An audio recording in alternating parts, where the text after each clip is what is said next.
안녕하세요. 위파인드 정유주입니다. 문성일 세무사 사무소의 문성일입니다. 매수 문의를 주실 때 매물 문의보다 세금에 더 관심이 많더라고요. 오늘은 법인으로 매입하실 때, 양도하실 때 주의사항이라든지 장점을 조금 말씀드리면 좋을 것 같아서 취득하려는 물건 종류에 따라서 개인으로 취득하는 게 유리한 경우도 있습니다. 네. 대표적으로 주택을 취득하는데 법인으로 취득을 하기는 어렵잖아요. 다만 그렇지 않고 근린생활시설이나 상업용 건물을 취득한다라고 하면은 일반적으로 법인으로 많이 취득을 하시죠. 어떤 혜택이 있기 때문에 많은 사람들이 건물을 법인으로 투자를 할까요? 취득이나 보유 단계에서도 세금 차이가 조금씩은 있지만 중요한 거는 처분 단계 세금이 양도세에 비해서 낮기 때문에 당장 세금 안 나가는 게 중요하다면 그렇게 진행을 하시죠. 그 밖에 자녀분들을 주주로 참여시키면서 부의 축적을 좀 도와주신다거나 그런 이유들로 법인으로 많이 하십니다. 보통 이제 법인을 설립을 하실 때 주주로 자녀분들을 많이 넣으시더라고요. 증여라든지 상속 문제에 많은 연관이 있기 때문에 처음부터 법인을 설립을 하시는 거죠? 그렇죠. 아무래도 나중에 하려면은 이미 법인에 잉여금이 많이 쌓여 있는 상황이라서 한 주당 가치가 매우 높은 상황이 돼요. 같은 후에 주식을 증여하더라도 증여세가 더 높을 수밖에 없기 때문에 초반에 이렇게 세팅해서 진행을 하십니다. 그러면 가족 법인과 공동투자 법인을 설립해서 투자를 하는 것과 차이가 있을까요? 상담을 하다 보면은 가족법인 설립을 하겠다라고 하시는 분들은 취득 후에 장기간 임대까지 좀 고려를 하세요. 임대 소득으로 이자도 갚고 운영을 해보겠다. 과정에서 자녀에게 증여도 하고 임대용 건물은 유형 자산이 되는 것이고 그거에 맞게끔 세무 처리를 하면 되는데 공투라고 하잖아요. 여러분들이 모여가지고 하는 경우에는 목적이 뚜렷하죠. 처분 이익을 좀 향유하면서 엑시트하는 게 목표이기 때문에 그런 경우는 좀 재고 자산 쪽에 초점을 맞춰서 임대업이라면 여기는 부동산 매매업 쪽으로 해가지고 그런 식으로 좀 세금 처리를 하셔야 됩니다. 요새 강남 건물 같은 경우는 자산 가치가 많이 높아져서 금액이 커지다 보니까 공동 투자를 많이 하시거든요. 법인 안에 많은 투자자들이 있잖아요. 취득, 보유, 양도 세금에 대해서 말씀을 드리면 좋을 것 같은데 취득할 때 문제점이라든지 유의사항이 있을까요? 취득 예정인 법인의 소재지를 수도권 과밀억제권역 산업단지를 제외한 즉 대도시 바깥에 설립을 하셔가지고 임대용 건물이나 부동산을 취득해야지 취득세 중과를 좀 면할 수가 있죠. 내가 소재지가 과밀억제 권역이지만 내가 매입하는 건물이 과밀억제 권역 외에 있다라고 하면 취득세는 중과가 안 됩니다. 뭐 예를 들어서 전라도 나주에 있는 건물 하나 취득했다고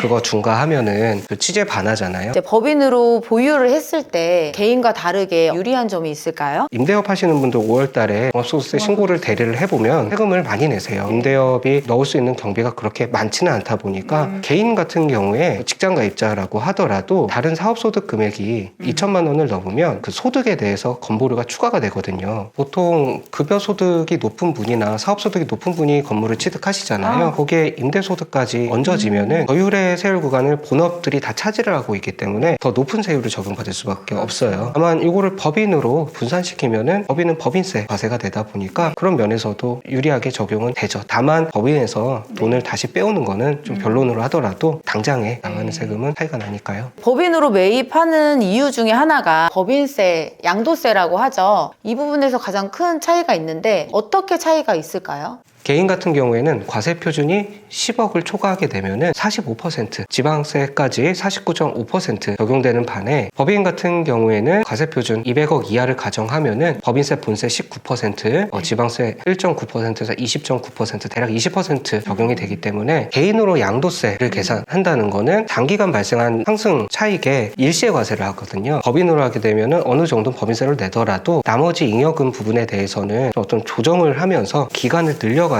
좀 합리적으로 개인의 상황에 맞게끔 가져갈 수가 있기 때문에 뺄 때 세금이 더 부과되더라도 법인으로 하시는 게 일반적으로는 유리합니다. 세금을 줄이는 방법이 크게 보면 두 가지예요. 소득의 기속자를 분산시키는 방법하고 소득을 발생시키는 기간을 늘리는 방법이 있습니다. 소득 기속자를 분산시키는 건 뭐 이따가 말씀하실 것 같고 기간을 늘리는 방법을 말씀드린 거죠. 법인으로 운영을 하게 되면은 개인 상황에 따라서 급여나 배당 혹은 임원의 퇴직급여 지급 기준을 정관상에 따로 두면은 일반적인 경우에 퇴직소득의 한 2배수가량은 분류과세가 되기 때문에 저율의 소득세 무분쇄율을 적용받아서 뺄 수가 있거든요. 다양한 방법으로 기간을 늘려서 뺄 수 있기 때문에 일반적으로 법인으로 진행을 하는 게 유리하다. 너무 설명을 잘 해주셔가지고 제가 오늘 말씀드릴 게 많이 없네요.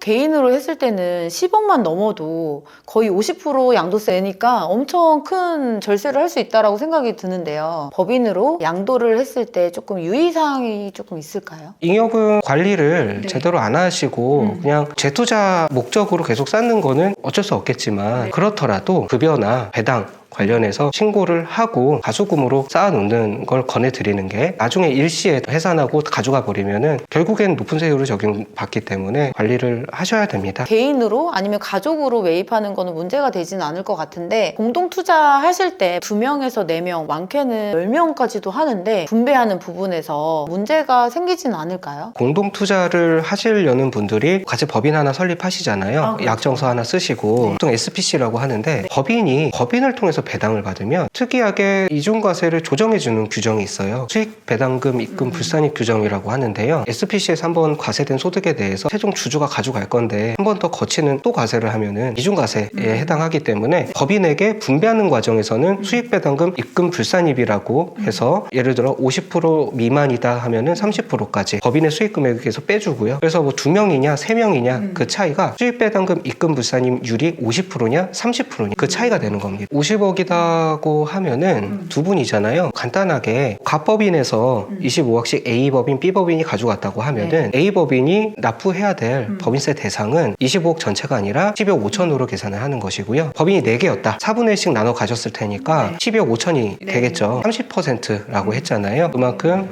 적용이 된다 그렇게 보시면 되세요. 개인으로 자산을 가져오지 않는 이상 부동산 자산은 없어지지 않기 때문에 저는 법인으로 투자하는 거를 조금 더 선호하는 편인데 혹시 세무사님은 어떻게 생각을 하실까요? 제가 투자하더라도 저는 법인으로 할 겁니다. 다만 가족을 구성해가지고 빌딩을 구매하시겠다라고 하면은 자녀에게 주식 취득 재원을 마련해 줘야 되는데 그 과정에서 한번 증여하고 증여세 등을 신고했다고 해서 그렇게 단순하게 가는 게 아니에요. 뭐 할아버지가 증여를 한다. 손자 손녀한테 주식 취득 대금을 다 증여하는 게 아니라 일부는 증여하고 일부는 할아버지가 법인에 증여하는 겁니다. 그런 식으로 전체로 봤을 때 전체 금액이 떨어지는 그런 시뮬레이션 꼭 받고 진행을 제대로 하셔야 되고요. 스스로 판단하시고 그렇게 간단하게 하시면 안 되고 또 잠깐 말씀드렸다시피 이 법인을 통해서 하는 건 결국에 세금을 좀 절세해보고자 하는 거잖아요. 그래서 평소에 잉여금을 관리를 해가지고 잘 액시할 수 있는 계획을 세워두셔야 할 겁니다. 지금까지 법인으로 건물을 매입하는 과정, 보유, 나중에 파는 것까지 세금적인 부분을 조금 여쭤봤는데 궁금하신 사항이나 내가 이런 것 때문에 조금 고민이 된다 하시는 분들께서는 연락 주시면 문성일 세무사님과 자리를 한번 마련해 보도록 하겠습니다.